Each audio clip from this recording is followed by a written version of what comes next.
Good afternoon, everyone, and thank you all for coming to be a part of this special day. My name is Keenan Overbo-Welker, and as the moderator of the All-College Meeting and Steering Committee, it's truly an honor to stand here today as we welcome Sylvia Torti as the new president of the College of the Atlantic.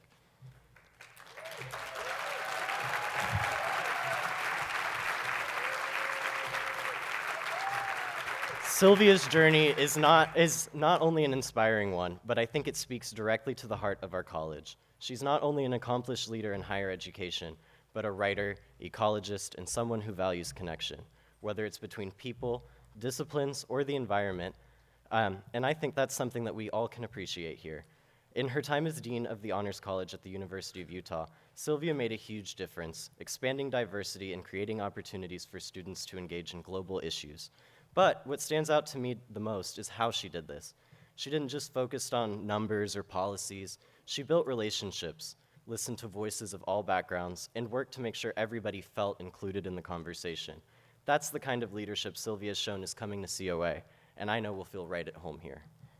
Sylvia comes from a bicultural Latinx background and has lived and worked all over the world. Her experiences give her a broad perspective to both her work and her day-to-day life.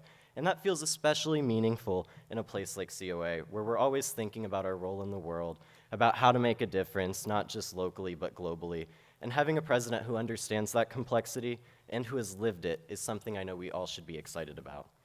And while her leadership skills are impressive, it's also worth noting that Sylvia is an artist in her own right. She's an award-winning author with novels, essays, and stories that explore the connections between the people and the natural world. That creative spirit is something that we all value here, where creativity and interdisciplinary thinking are at the core of how we learn and how we teach. Sylvia's ability to merge storytelling with science is something that I think will really resonate with our community, and I'm excited to see how her vision will shape the future of our college. But today isn't just about welcoming a new president, it's about embracing the future. With Sylvia's leadership, I believe we're in good hands to continue growing in the ways that are both thoughtful and bold. We've been a college that prides itself on our commitment to sustainability, to social justice, to creating positive change, and Sylvia's passion for these same values, along with her innovative thinking and experience, will help us build on those strengths and push even further. So on behalf of the entire college community, students, faculty, staff, and everyone here who calls COA home, it's my great honor to welcome you here to experience the journey that lies ahead. Thank you.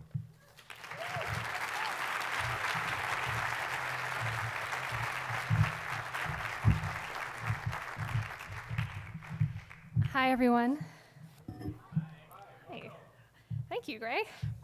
My name is Eloise Schultz.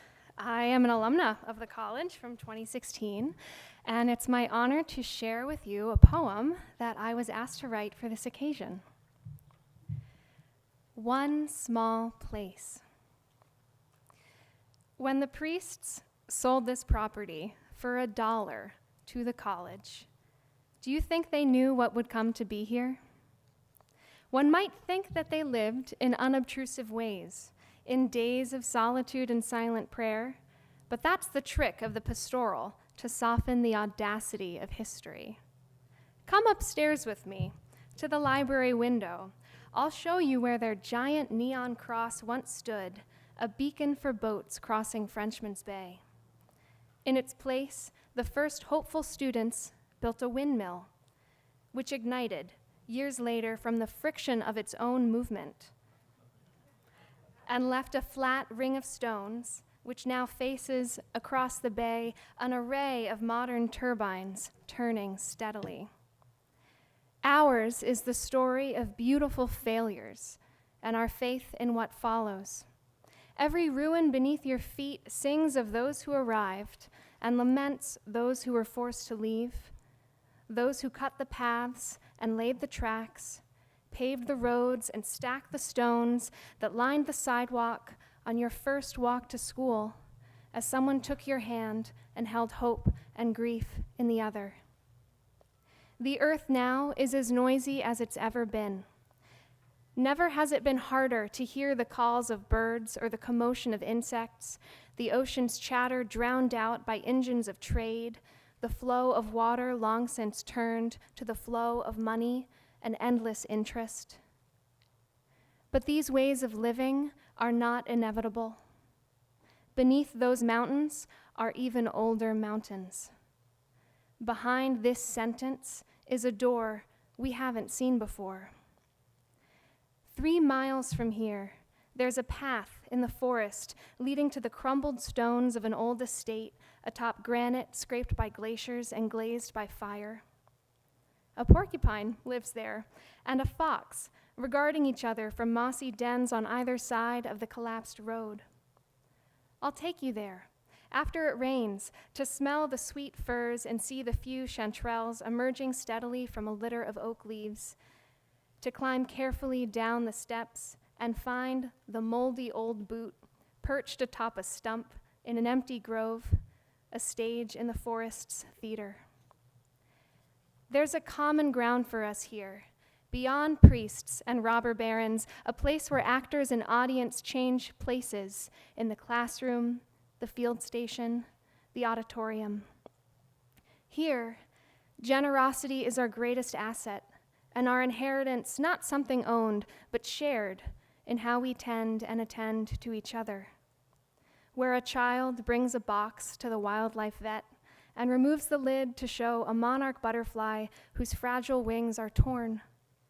So small it is, beside the cages of bobcats and eagles. Small like that child's hands in one moment in time, in one small place. Such a small thing couldn't make a difference. Something so small is all that makes a difference. Thank you.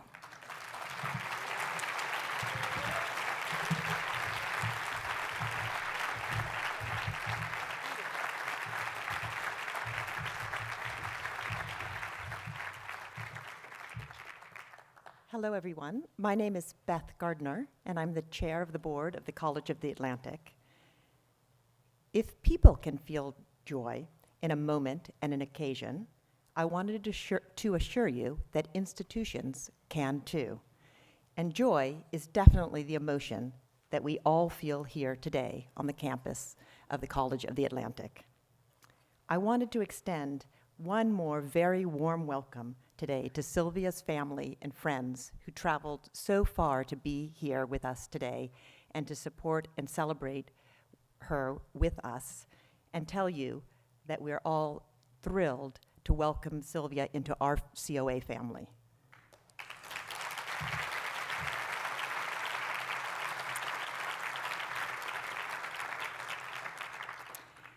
It's hard not to comment on the backdrop of this crisp, beautiful autumn day.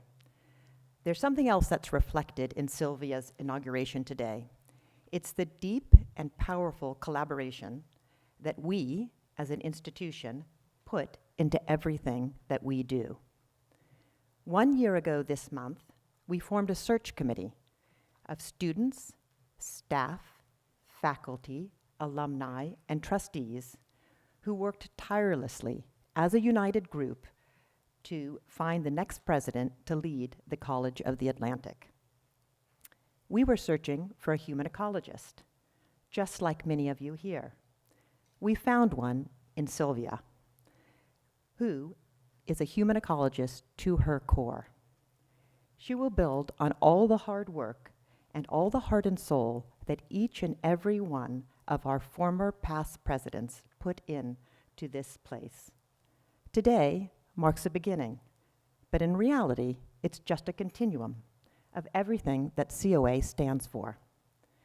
In this complicated and often confusing world, the values of COA are more important than ever, and we feel extremely fortunate that we found in our new president someone who feels and lives our values as strongly and passionately as we do.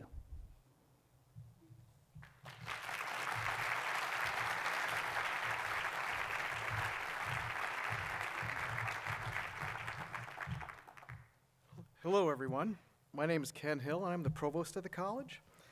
And I just wanted to talk a little bit about when one rises to leadership in education, it's really important to have good friends, but it's almost more important to have great mentors. And good friends will be there for you to celebrate your successes and to console you when things go tough, but mentors will make sure you have more successes and help you unpack when things went wrong. Dr. Torti has been fortunate enough to find one individual who has both traits, friend and mentor. Before I introduce our speaker, I wanted to give a little story. When Sylvia first came to the college, she told me about this guy named Jack at the U. And Jack, she said, was a great mentor, was talking to her one day and said, one day you're going to be college president. And Sylvia said, no, that can't be the case. But he foretold the future. So Dr. Jack Newell not only is a great fortune teller, but also an incredible human ecologist. I just met him a couple hours ago, and he really fits into the DNA of COA. He has a lifetime of research about and personal experience with higher education. You've probably read through his bio that he was an emeritus professor from the U, or the University of Utah, where he also served as the dean of the liberal education. But you also might have known that he came from Deep Springs, but you probably didn't know it was his fourth time at Deep Springs. One as a student, one as a professor, one as a trustee, and then finally as the president. When researching Jack to introduce him, I found out he's done over 120 articles on higher education and leadership and alternative education and experiential education and 9 books. That's an impressive set of research. He's worked with colleges such as Antioch, Berea, Deep Springs. He's been asked to come to different colleges, over 50 institutions to work with leaders throughout the United States, Canada, Great Britain, Hungary, New Zealand, and the Bahamas. This impressive background is just to say he knows a thing or two about what makes a great college president. And we join him in his belief and selection that Sylvia is one of the most outstanding candidates we could have ever had, and look forward to working with her. I'm delighted at this time to introduce Dr. Jackson Newell to talk a little bit about Sylvia.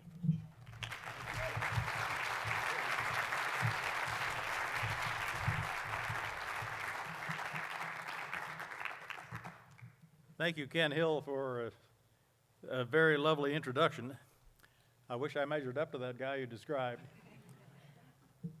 He seemed impressed by the things that I had written, the amount that I had written, and it just goes to prove if you live long enough, the stuff accumulates.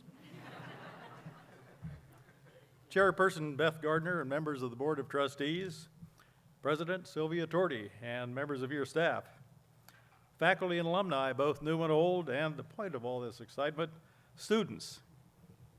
You, the students of College of the Atlantic. Thank you for inviting me to join this for the installation of the 8th president of this treasured institution of higher learning. And as a philosopher and historian of higher education, I have followed your progress with uncommon interest since your beginnings, literally. It is now my great honor to be numbered among the members of this remarkable community, even for a weekend. Thank you all so very much for this privilege.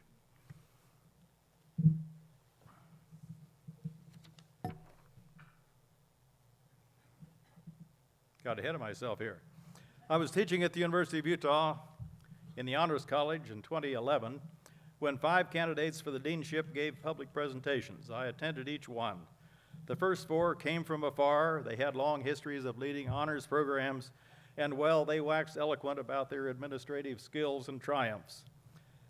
The final candidate was local, the director of the university's Rio Mesa Scientific Field Station on the Colorado River near Moab.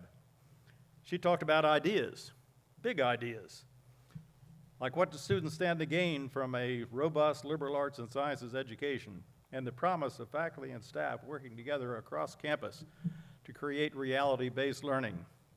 This was Sylvia Torti, of course. She prevailed over the standard issue candidates and assumed the deanship on January 1st, 2012. A decade later, when Dr. Torti left that post, the Honors College had become the crucible and champion of liberal education on a campus that was generally headed in the opposite direction. As dean, Sylvia Torti was notably receptive to new ideas. Her first instinct is to say yes, not no, when new ideas pop up. something I experienced repeatedly and witnessed over the decade that I taught under her leadership. Shortly after Sylvia assumed office, I invited her to join my ethics class for a discussion of Adam Gopnik's Angels and Ages, a book about the transformative effects of Darwin and Lincoln on modern thought. I wanted to draw on her parallel interests in science and the humanities. After a spirited class discussion, Sylvia and I left the classroom, and I opined how exciting it would be to have Gopnik come out from New York for a public lecture and to meet with these students. I know just how we can do that, she said. The call for the McMurrin Lecture just came out, and the nomination would be timely right now.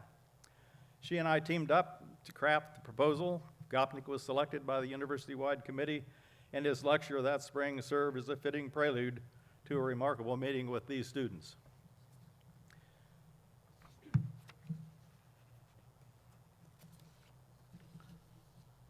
I asked one of Sylvia's proteges, a woman who started as an academic advisor and ended 8 years later as assistant dean, how she would explain Sylvia's enviable record of appointing and supporting staff members and professors who go on to distinguish themselves in service to the college and our students. After giving examples of both Sylvia's talent spotting and personal mentoring skills, Jennifer Wiseman concluded, "My vote is for Sylvia as a cultivator, a mentor. She helped me to become a more realized version of myself. She noticed my strengths, offered support to fill in my weaknesses, and always, however subtly, built my self-confidence. Sylvia Torti is an educator at heart, a nurturer, instinctively advancing the careers and lives of those around her." Now about the union we have gathered to celebrate here today, the joining of Sylvia Torti and College of the Atlantic. They are about the same age, they are made of common material, and they have a rare and common spirit. With biologist Torti assuming leadership, it seems especially appropriate to consider the College of the Atlantic as a unique asset to higher education, akin to the underlying value of biodiversity in the natural world. In a political environment that has become hostile to the liberal arts and sciences, and an educational climate that too often slights the human element, COA knows that we must prepare students to live well as to earn good wages. Admirably, COA stands with a few other hardy remnants of an earlier era, or is it a future era, where academic disciplines do not hide in silos, students do not act like customers, and all stakeholders sit at the same table to find common ground to build a college and a society worth living. College of the Atlantic, you matter. You are a lighthouse in a blizzard of specializations, a promontory above bottom lines, and a safe harbor delivering degrees with heart as well as with mind. We need your light to shine because it beckons others to remember that learning must nurture our spirits as well as our minds. And it must nurture our spirits as well as our minds, and not careers alone, but that we grow best in communities, not as solitary beings. Even as we celebrate over a half a century of ecology-based and innovative learning at COA, we must be wise enough to know that we have not at last perfected teaching and learning. Emerson warned about this specious notion that we have somehow come late into nature, that all of history has led us to this point, and now this is the way society is. Not so. COA was a leap into a new world a half a century ago, and today's inauguration itself is but a waypoint along a path that will stretch into an unknowable future. Yet waypoints are where fresh ideas come into view. Be prepared for change. Be prepared to change.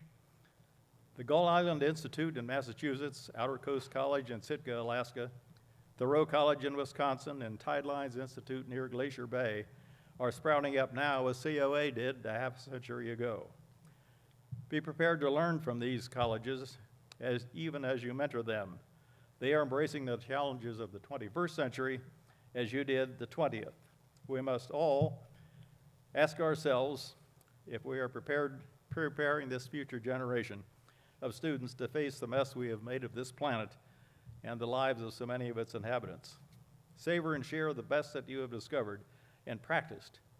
Learn from, understand, and adapt the best things from this new generation of institutions. Kindred spirits they are, yet they are not copying you, they are breaking new ground.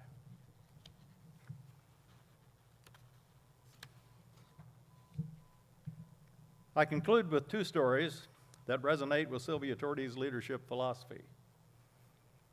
Richard Goldstone presided over the International Court of Justice trial of Rwandans and Bosnians charged with war crimes in the mid-1990s. A decade later, he served a teaching residency at Deep Springs College. On the final night, following a stirring discussion about the trials at The Hague, a student raised his hand and asked how the Goldstones could find such obvious joy in life after he had spent so many months across the bar from some of the world's most hideous criminals. A fair question. Goldstone's answer stunned me. He said, "Sick institutions bring out the worst in people. Healthy institutions bring out the best. Each of us bears responsibility to make the institutions that we live in as healthy as we can make them. Human nature is not fixed," he said. "It is shaped by the environments we inhabit." That statement came as an epiphany to me. Human nature is not fixed. It is a function of the environments that we create. Goldstone's sentiment strikes me as a special charge to educators particularly, those of us lucky enough to invest our careers in higher education. Where could it be more important to build a healthy institution than where many students are experiencing independent adulthood for the first time? Where better of all places than the College of the Atlantic? I believe we are all educators here, some with classrooms, laboratories, and studios in which to teach. Others, you in the admissions office, counseling service, or with a broom in your hands, please know that you are teaching too. Faculty, staff, students and teachers, trustees as well, each of us must ask ourselves, is this institution healthier or less healthy because of the work I do, the way I do it, and the messages that I telegraph inadvertently every day? Finally, Walt Whitman wrote about the spirit of democracy in America, adding a vital dimension to the mind of democracy that was laid down in 1776 and 1789 by the founders. I hear Whitman musing, "When I choose to regard everyone I meet as my equal, then I have created and live within my own teeny democracy." To the extent, pardon me, to the extent this ethic of valuing others as equals becomes the norm within our body politic, our separate spiritual republics merge into a political democracy. Spiritual democracy is the necessary precondition for social justice and for intellectual freedom. The wellspring of democracy, Whitman knew, rests within the heart and mind of individual citizens. Our fragile experiment with democracy, therefore, is poised precariously on the most intangible element in our existence, my conscience and yours. College of the Atlantic exists to join mind and heart in higher education, science and humanities and learning, and nature and human environments together, all as one, prizing the spirit of learning for the pure joy of it and for the benefit of the world. And specifically today, we celebrate the appointment of a new leader, someone who builds healthy institutions by nature and lives the spirit of Whitman's democracy, a perfect match. Congratulations and best wishes to you all, and especially to Sylvia Torti. Onward.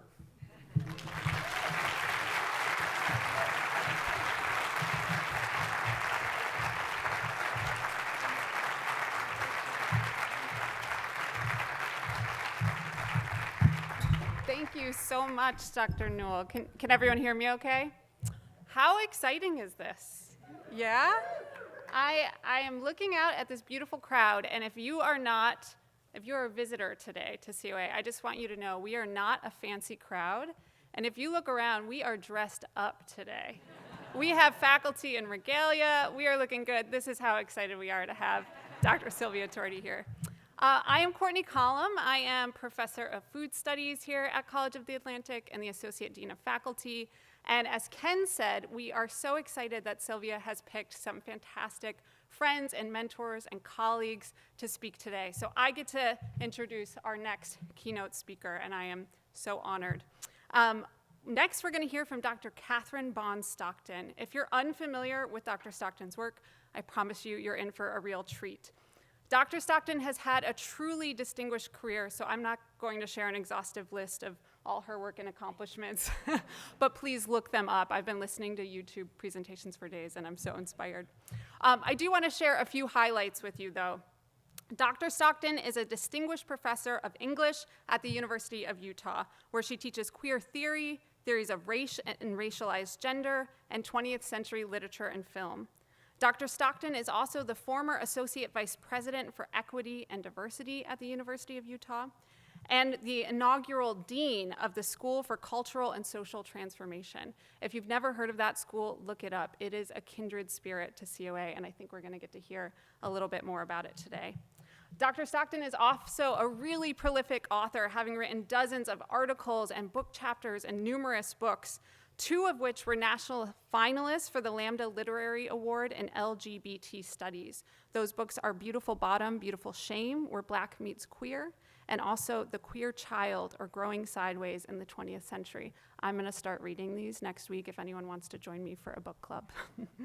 Dr. Stockton has received numerous awards for her scholarship and activism, including the Equality Utah Allies Award for LGBT activism, the now Lifetime Achievement Award, the Crompton Newell Prize for Best Essay in Gay and Lesbian Studies from the Modern Language Association, and the Rosenblatt Prize for Excellence, which is the highest honor granted by the University of Utah.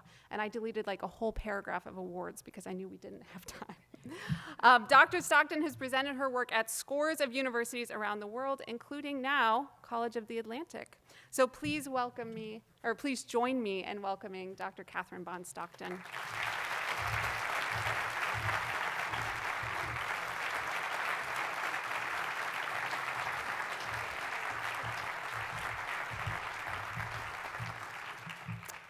Well, thank you for that. That was just lovely. And I just want to say hello, new friends from every walk of life and every labor for this college. I'm just really touched to be here, to tell you the truth. And of course, hello, my friend, new President Torti. Now I'm going to lay my passion before you. I'm going to put my heart on a plate, since this is joyous and the world is largely not. In the words of the French queer author Jean Genet, my heart's in my hand, and my hand is pierced, and the hand's in the bag, and the bag is shut, and my heart is caught. My heart is caught. I am pierced. I am compelled as I face this world. And President Torti is also driven. How do I know?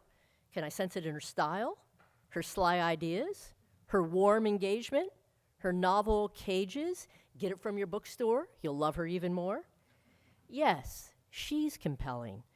But I sense that President Torti has come to adore this college because she sees in COA what I've come to see on a smaller scale in our School for Cultural and Social Transformation, nicknamed Transform, at the University of Utah. What we together see is this. We are watching students connecting righteous anger to creative kindness in the name of structural change. Make this a mantra and recite it on your pillow this very night. From anger to kindness to structural change, a golden loop. Now hold this thought. First, let's rehearse COA as a college from a strong resemblance I see to Transform. I put it this way, see if you recognize yourselves. If you take the coolest dance troupe, wed it to a protest, link it to a book club that reads the sharpest books, and make it sing with fiery joy, a joy that breaks barriers, confronts institutions, soothes wounds, cracks jokes, dresses rad, and calls things what they are, you have COA and the School for Cultural and Social Transformation. We are each a school of heart to structure inquiry. Since we live, we don't just study, we actually live the interlocking dynamics of shifting sexualities, changing genders, vital immigrations, and emergent struggles against all ableist and racist actions, including inaction in the face of climate change. That is rad. We cultivate pleasure so as to practice healing from layered, painful histories as people, as a nation. We dream of creating a livable life. Thus, we seek the impact of structural change, which brings me to your anger and your kindness. Our creation as a college, called Transform, is rooted in righteous student anger surrounding racial climate, and no one supported us more than Sylvia. Keep this in mind as you hear this story. Back in 2015, we in DEI asked for a dialogue with our whole campus on racial climate. 500 people, maybe more, turned out, and students spoke truth to power just as you hoped they would. Our large Latinx group was there. Asian American Student Association, the Intertribal Student Association, Queer Trans Students of Color, along with other groups, were in the house. Anger was the fuel. But what an act of kindness, an act of generosity to come into dialogue. And trust me, there was charm. 2 members of our Black Student Union spoke in the most appealing tones about what they thought was needed. And since I heard students worried about the defunding of ethnic and gender studies, we threw a Hail Mary pass and suggested that the U create a college for intersectional inquiry, the School for Cultural and Social Transformation. For the very first time, the president at least permitted us to try. And we thought it would take at least 6 years, since you have to go through 6 decision-making bodies, including the Academic Senate, the Board of Trustees, and the Board of Regents. Well, it didn't take 6 years. Using a kind of anger-fueled charm with a sense of, I dare you to withstand the beauty of this vision, we went through 6 decision-making bodies in a 6-month period without a single negative vote. Hundreds of people at the university had to vote. Not one voted against us. And so Transform was born. Ethnic and gender studies became connected departments. Disability studies was brought inside the school. We achieved nationally prestigious grants and hired 17 new faculty, almost all of whom are scholars of color and or queer. And Sylvia Torti became our great institutional friend, our supporter, our champion, our partner in vision as Dean of Honors. So what's the heart of this story? Anger spawned kindness, a willingness to dialogue across real difference, and that made a brand new structure at the U. Student voices made structural change. This is one of the really happy aspects of this story. Students, if you think your voices do not matter, you are actually able to create colleges with your voices. My heart now believes, and President Torti has strengthened my belief, that anger-fed generosity is the key to future impact. As we push for change, we will oddly need charm. We will need campy confidence, where we collectively say to others, I dare you to withstand our gorgeousness, since we're not going back in the boxes that contained us. Now you might be thinking, is this speaker naive? Does she know history? Does she think that generosity and charm can address brutal anti-Blackness, hate directed at Asian Americans, violent transphobia, ugly anti-immigrant policies, never mind the stealing of tribal lands and Mideast war? I do not think that charm cures that. And I am not saying, can't we all just get along? We cannot lose the anger that is our engine. But creative kindness is one surprise we carry. I've seen it be disarming. I've seen it make connection and open a space to receive a slanting thought and produce a different outcome, as in the open dialogue. Could it be rehearsal for structural change? Through creative kindness, I'm showing I'm seriously down for change by doing the difficult thing now, connecting through difference, listening to others' attachments and ideas. I'm rehearsing the world I want to inhabit. And in new structures, we will need generosity. Besides, it's really pleasurable to practice. Campiness was always this genius for generosity. Billy Porter, Cardi B, Amy Cho, Oscar Wilde, and the author of Cages, Your New President. They all know that campiness practiced by queers and communities of color was meant to be a bit unrealistic, beyond our realities, a fabulousness that reaches out and says, make way, we're coming through. We're speaking to you, and we're not afraid to listen, to take your questions, to hear your beliefs that we'd like to speak to. A super quick example. As dean, I went to a protest with my students to oppose the ideas of the two most prominent book banning advocates in our state. We stood outside their lecture venue chanting for an hour in the rain. I'm not sure anybody heard us. Then, as I told my students I would, I attended the talk to hear the ideas. After, I approached a group of women who had loved this speech, and I proposed we meet for coffee. They looked shocked, but we traded cell phone numbers and then met up. It was fascinating. I learned they'd never met a genderqueer person in their lives that they knew of. We listened to each other and strangely bonded, not over ideas, but over tone, which became a connection. Now, why put ourselves up for this? Because we're not alone, even when we're by ourselves. When you enter a room as the only one, the only Muslim, the only seemingly trans person, the only black student, the COA person out in the world, you are part of a campy collective that is always with you. Your president is with you and by your side. You are safe enough for kindness, safe enough for dialogue. With each act of generous engagement, however small and interpersonal, feel yourself saying, I am fighting for systems that ensure affirming care, affordable care, pure food, clean air, strong shelter, and living wages for all. That is what is curled inside my kindness.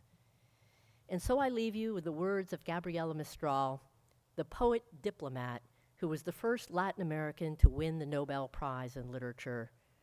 Her words gather our collective sorrows in a gesture of approach. Having been a queer child, I am moved by the image Mistral renders when she writes, I have all that I have lost, and I go forth carrying my childhood like a favorite flower that perfumes my hand. May it be so for you and for us all. Please applaud yourselves on this happy day. Thank you.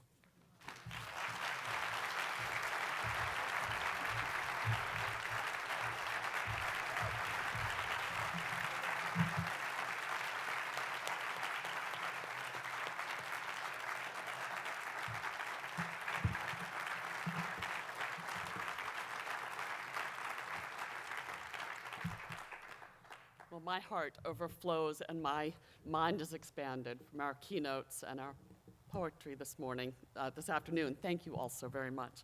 My name is Cynthia Baker. I'm a trustee, a parent of a COA graduate, and I had the distinct pleasure earlier this year of leading the national search for the 8th president of the college. Now, during that process, one audacious search committee member proposed suspending our work after the first interview with a certain candidate from Utah. Later, one reference check advised that we, quote, run, not walk, to hire Sylvia Torti. Now, I assure you, we did neither of these things, but we're here today celebrating what, looking back to a year ago, seems preordained. Sylvia was unanimously advanced by the search committee through each round, and ultimately our unanimous recommendation to the Board of Trustees. The board then unanimously voted to approve Sylvia as the college's president-elect. At a place not known for easy agreement on most matters, let's just marvel at this unanimity. We like to say about such things here, the omens are good, and indeed they are. Over these 4 months since Sylvia's arrival in Bar Harbor, she's shown how perfectly the contours of her academic and administrative background, her leadership instincts, and ambitious vision will mold the future of this remarkable place. She has dived in, holding one-on-one meetings with nearly every employee during these first several months. She's regularly seen outside her office, strolling and talking with students across campus. She shows her passion every day for COA's educational mission to explore and understand the relationship between humans and our environments. And she sees opportunity around each corner to define this model as the future gold standard for higher ed. Even before arriving at the college, Sylvia moved through the world as a human ecologist. She's a writer, a scientist, a creative, a problem solver. She has led people and programs, expanded education beyond classrooms and campuses, and centered diversity, equity, and inclusion, as we just heard, in much of her work. And she's done so through an inclusive leadership style that, as one former colleague remarked, quote, "She transformed our college into a worthwhile, energized, and happy place."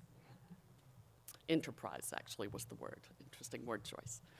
Sylvia arrives here from the University of Utah, where for 11 years she served, as we've heard, as Dean of the Honors College.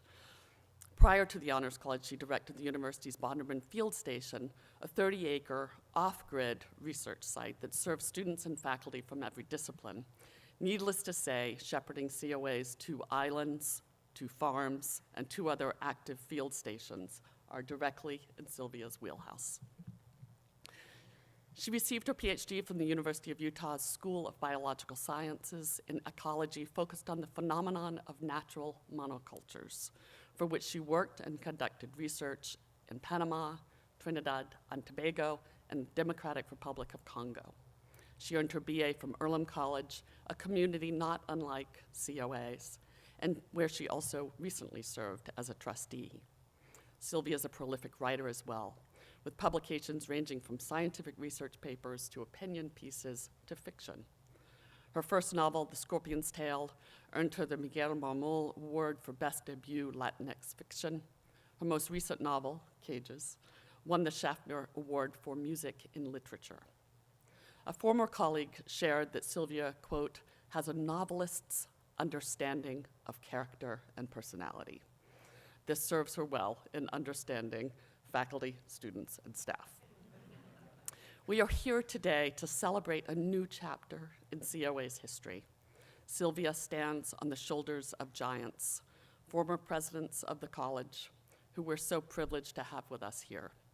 I have no doubt that under her leadership, this audacious experiment in education will rise and reach new heights. Please join me in our warmest COA welcome for our 8th president, Dr. Sylvia Torti.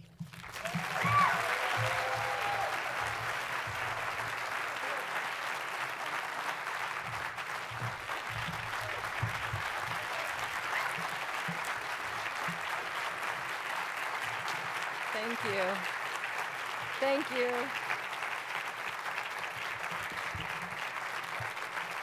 Thank you so much. Thank you. Thank you to College of the Atlantic's Board of Trustees, led by Beth Gardner. Thank you for entrusting me with the honor of leading COA into the future. I look forward to collaborating with you individually and collectively over the years to come. Thank you to the past presidents of College of the Atlantic who are here today: Steve Katona, David Hales, Andy Griffith, and Darren Collins. It is because of your leadership that COA is what it is today.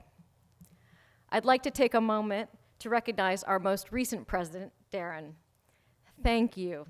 Thank you for your service to your alma mater, for building modern, beautiful facilities, for bringing extraordinarily talented people into the fold, and for developing and strengthening partnerships with the many friends who support this college. Your 13 years of untiring labor helped catapult COA to a historic high. I look forward to building on this strong and exciting foundation. Yes.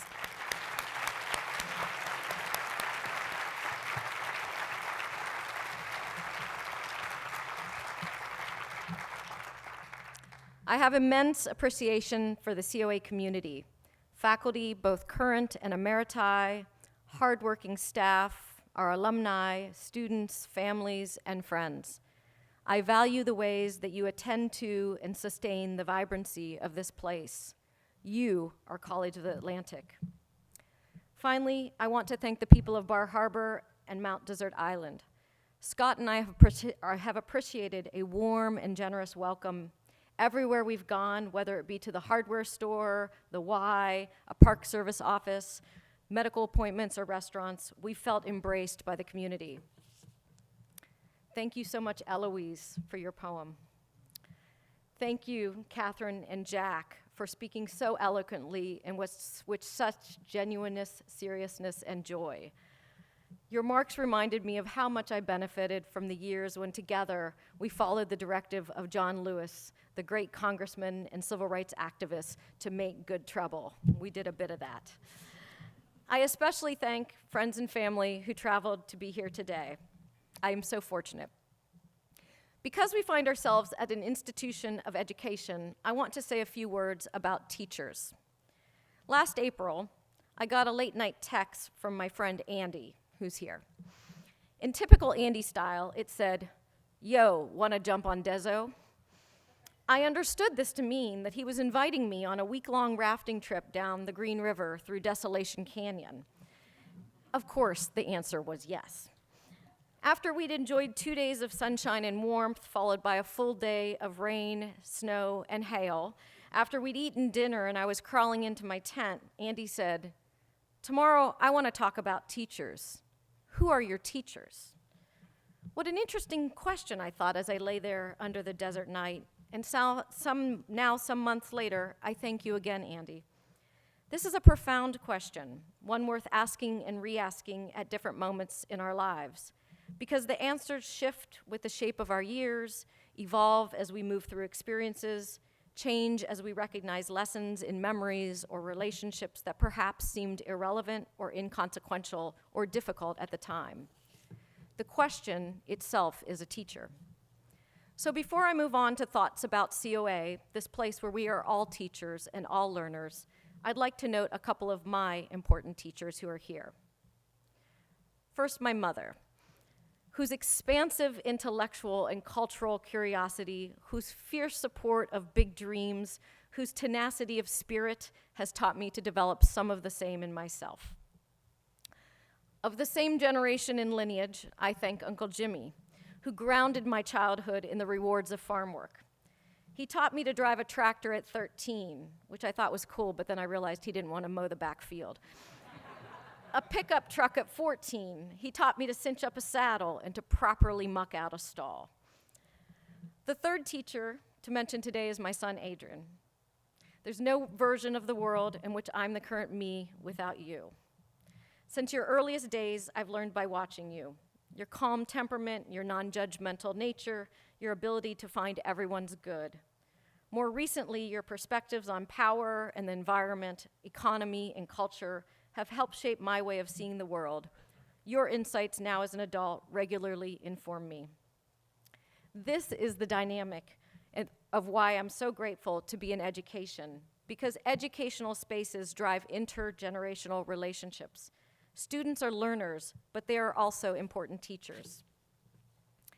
As I was preparing for today, I remembered a work of art that to me epitomizes College of the Atlantic, the vision of its founders, its present-day life, and its future existence. Let me take you on an imaginary journey. The year is 2114. You're in Norway, because there's still a country called Norway. And you're there either for work or for pleasure, because there's still both work and pleasure in 2114. You stop in at the library in Oslo. Across the room, you see a pale wooden wall with this curious oval entrance. You approach the wall and read a sign. It says, if you take off your shoes, you may enter, and so you do. You step barefoot through a constricted hallway made of the same wood to find yourself inside of a small room, a room that makes you feel like you're inside the trunk of a tree. As you look around, you see that set into the wood of the walls from floor to ceiling are locked glass drawers. And when you peer through the glass, you see that each drawer holds a manuscript. You learn that you are standing inside of a 100-year work of art, which was conceived of and put into motion in the year 2014 by a young Scottish artist named Katie Patterson. In 2014, Katie Patterson was 21 years old. When you visit this room in 2114, she's been dead for some time. Let's now ask our imaginations to roll backwards, back to 2014, when Katie was 21. She was contemplating ecology and time and our capacity to imagine and make real a future beyond ourselves. She used her imagination to conceive of this artwork called the Future Library. What did she do? First, she convinced the Norwegian government to let her cut down a plot of forest, to take the harvested wood and use it to build a beautiful small room called Silent Room within Oslo's library. She then returned to the cleared forest with a team of people, and they planted 1,000 spruce trees. Those saplings are growing and will grow for 100 years. Next, she approached the Canadian writer Margaret Atwood and asked her to write an original manuscript, a book that no one would read for 100 years, a book that would become the first of 100 books to be collected in the Future Library. And the only direction she gave was that Atwood consider the themes of imagination and time. And so every year since 2014, another writer has been chosen by a committee to write a book that will be held in trust for the future. Katie then created 1,000 copies of a print depicting a cross-section of a tree with 100 growth rings, and she sold them as certificates, thereby raising funds to support the project. Individuals who purchase the art piece or certificate can hang it on their wall, but they also can pass it down to someone in the next generation. In 2014, the drawers will be unlocked. The spruce trees will be felled, and their pulp will be used to create paper on which these books, hidden for a century in the case of Margaret Atwood's book, and only for a year in the case of the last author chosen, will be published. And all holders of the certificates will receive an anthology of 100 books. Consider this. Katie Patterson wasn't only thinking about ecology and how to push us beyond the narrow scope of a human lifespan. She was also thinking about the value of human institutions. She created a foundation to oversee the project.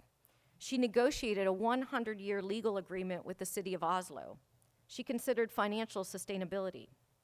The foundation, which will change members every 10 years, is not only responsible for choosing authors, but also for the maintenance of the forest, for the ongoing expenses, for caretaking the artwork's charter, for allowing for change while protecting the essence of Patterson's vision. The current stewards must trust one another and entrust the project to people they'll never meet. This is a deeply human ecological piece of work.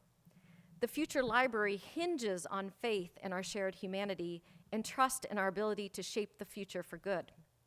In order for the Future Library to exist now, as well as in the future, Katie Patterson and all the authors and the stewards have to believe that in 100 years, the forest will still stand, that it will have survived shifts in climate, that it will not have burned or been cut or consumed by disease. They have to believe that in 100 years, there will still be libraries, that we will have technologies for making paper and artists who know how to print. And most importantly, they have to believe that there still will be a desire to read books and learn from them. To me, College of the Atlantic is a meta version of the Future Library. Over 50 years ago, COA was founded on the principle that life on Earth requires healthy ecological relationships. The founders recognized the need for educational traditions and an institution that would respect that principle and support individuals' and collective flourishing. COA's founders were decades ahead of others in this recognition, decades ahead in their ability to think and plan for the future college. In fact, a full 20 years after COA was founded, the French philosopher Félix Guattari wrote his well-known Three Ecologies essay, in which he discussed the critical intersections between natural ecologies, social ecologies, and our mental or spiritual ecologies. He was talking about what was needed for an ideal future world, not knowing that it had already been created at a small school on a small island in Maine. Yet the COA founders knew and understood that human ecology was more than a philosophical lens. Human ecology is a living, unfolding community of practices, ideas, and solutions. Through its mechanisms, we uncover something deeper about each other and ourselves, learning what others know, valuing what others value, doing what is only possible in community. Connectedness is an ecological imperative. And here at COA, we fulfill our yearning to connect with one another and with the marvelously diverse, more than human world. With our tradition of being a benchmark for change and for addressing the challenges facing current and future generations, COA represents the future of education. Ultimately, it is our sharp and adaptable ecological minds shaped by this connected education that will allow us to discover new ways to flourish collectively. Let us subject ourselves to the 100-year time frame. The world of 1972, when COA began, was very different than the world of 1992, when I graduated from college, when email and internet were in their infancy. In turn, the world of today, 30 years on, is radically different. Let us begin to imagine and write the future of this college together. Let us accept, like Katie Patterson did, that we can imagine a future, but we cannot control it. In accepting that truth, we individually accept and understand our roles as positive stewards. In accepting that truth, we as an institution embrace the shifting landscapes and evolving horizons. In accepting that truth, we as curators and collaborators can and must establish the conditions that nurture future growth through optimism, trust, and the belief in human potential. When I think of our future college, I see a future in which COA and the human ecological approach has even greater impact in the world.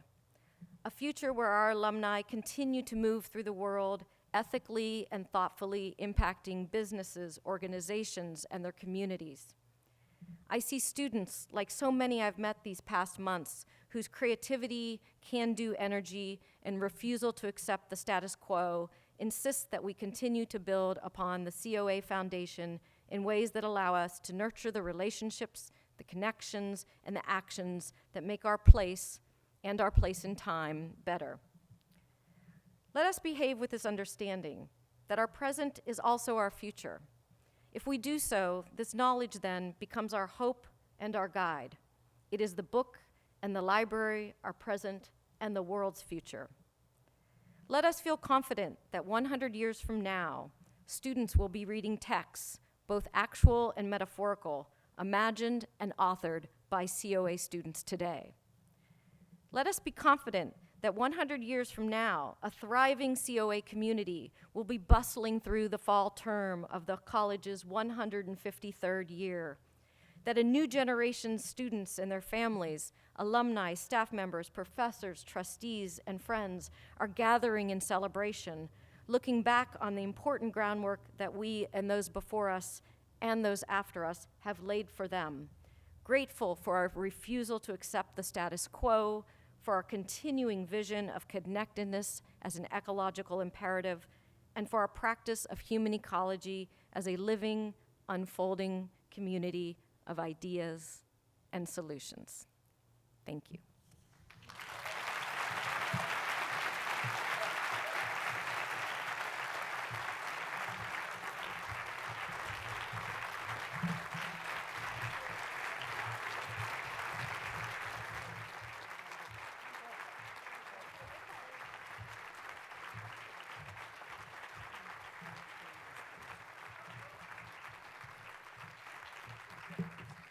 Wow, COA has a lot to look forward to, and it's really something. It's exciting.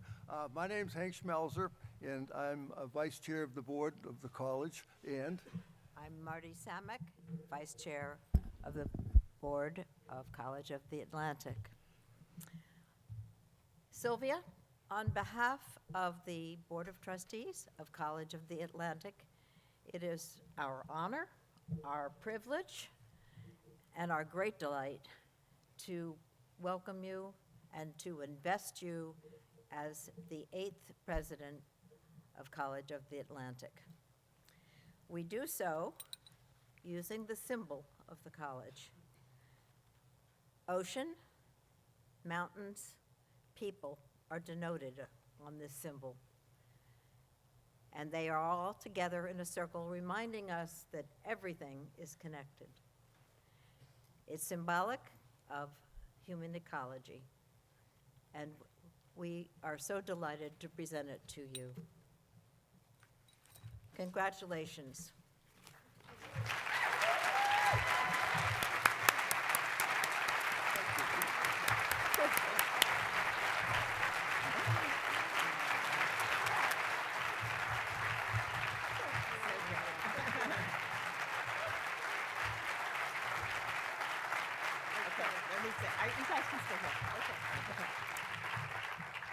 As we close today's wonderful ceremony, I wanted to tell you about a southern magnolia tree that we've planted in Sylvia's honor next to turrets. You can see a beautiful rendering of the magnolia reaching from the back to the front of your program. You may ask, why plant a southern magnolia in Maine? Isn't that risky? After all, we're firmly situated in the northeastern edge of the United States. Well, climate change and changing temperatures have made it possible for southern magnolias to grow here on campus now.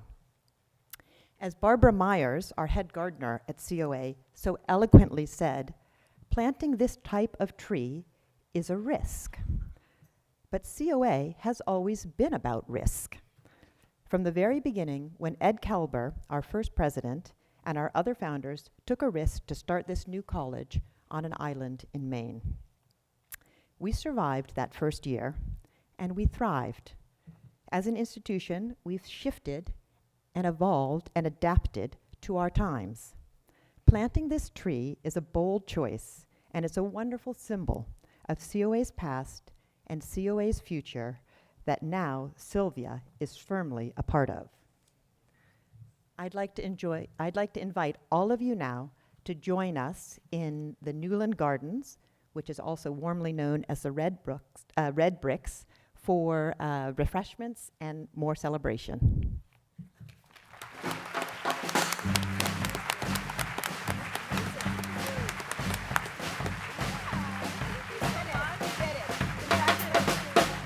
Thank you.